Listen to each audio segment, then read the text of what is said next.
बर्तमान अच्छु बरगढ़ जिला पद्मपुर ब्लॉक सतीभट्टा ग्राम पुराना पंचायत रे आसतु महिला कौन सब असुविधा गुड़ाक अच्छी से एपर्यंत क्यों हिसाब से बसस्थान रोचते और कौन सब चलवा असुविधा गुड़ाक अच्छी सरकार जहाँ सब सुविधा गुड़ाक अच्छी से पाई पाना किसी दीपद बुझा तुम ना टे कहल भूमिसूता बन भूमिसूता नायक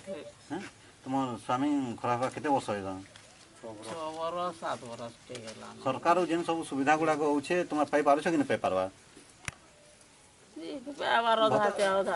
भत्ता पैस केते पैस 300 चाउल पैस तुम्हें केते जन छ तुम परिवार संख्या तीनटा में पिला अच्छु और मोर को तीनटा अछन गो समस्त एकाठी रस अलग अलग रस अलग अलग सब अलग अलग रस अलग अलग कौन सब असुविधा अच्छे जेन आम सरकार तरफ जेन कॉलोनी घर पक्का घर आसूचे सेरा से सुविधा पाई पारछ कि नहीं पाई पार तुम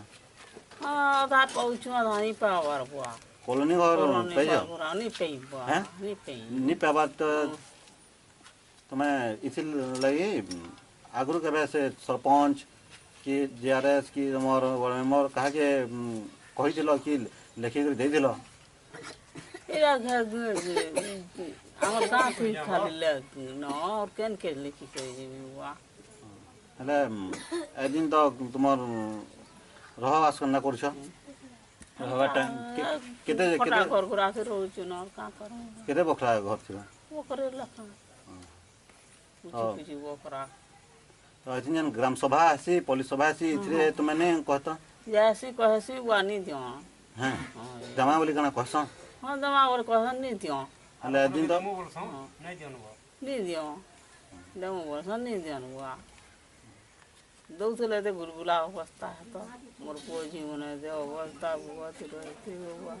ठीक है